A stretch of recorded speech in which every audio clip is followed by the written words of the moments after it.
All right, what are we looking at? Baltimore right now. That's a live look right here. Temperature is 85, feels like about 86 degrees.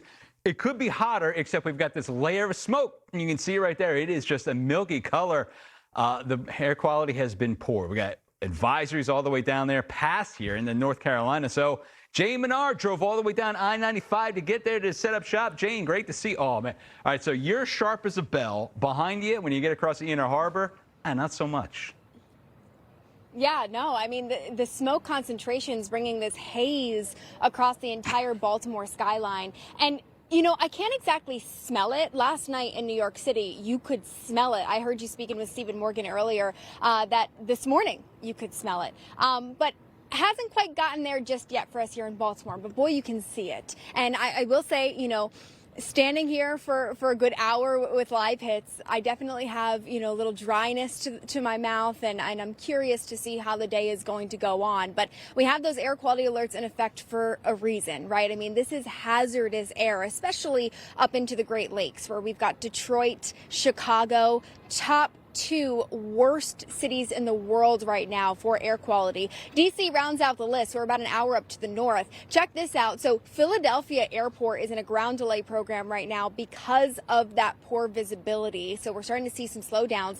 And Amtrak also announcing to expect delays throughout the day today, because remember, they've got workers who are out there on the tracks and they're making sure things are operating smoothly, and they are concerned out of an abundance of caution. They don't want those workers out there, and so they're slowing down some of those operations to give folks time indoors and to really keep themselves protected. So if you are traveling today, do check in and expect some delays. But the visibility has just been incredible, right? I mean, I think for many, this is rivaling back to 2023. Here in Baltimore, though, I was looking at some of the numbers. The overall concentration of smoke in the air in Baltimore hasn't exactly surpassed our 2023 episode from that Canadian wildfire smoke. But what it has surpassed is the number of consecutive hours with that dense smoke.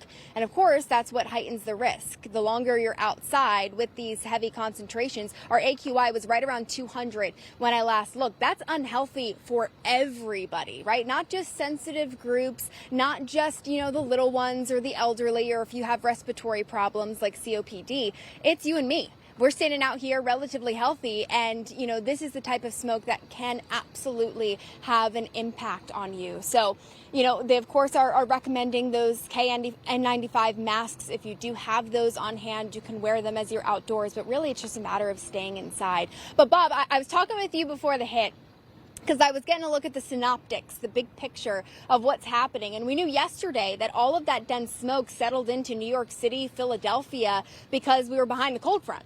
Well, the cold front has now shifted south of Baltimore and D.C. So what we had yesterday up in New York is what's pooling down here in the Delmarva, and it's what's going to lead to some dangerous conditions. Opposite effect, though, if you look up across the Great Lakes, where we do have that very unhealthy, close to hazardous air quality right now, that is actually the warm front of our next storm system that's going to sweep all this smoke out of here. So it's interesting. You've got the pooling of that dense smoke down into the Delmarva, high pressure giving New York City a bit of a break. I saw some blue sky, in fact, on my way out the door this morning. But then you've got the warm front connected up into the Great Lakes that's pushing all that smoke back into the Great Lakes and kind of keeping it trapped there before that area of low pressure swings across southern Canada. And by the way, it's going to spark a ton of storm coverage from the Great Lakes into the Northeast as we head into the weekend. So that's the one good thing as we move into this weekend. If you're tired of the smoke, you're worried about it, those concentrations, maybe you're starting to feel the impacts of that, there is improvement on the horizon. It's going to come with those storms as we move into tomorrow afternoon. Some of those storms could pack a punch. We saw that yesterday, in fact, down the Jersey Shore. Did you see these hail reports out of Beach Haven on LBI?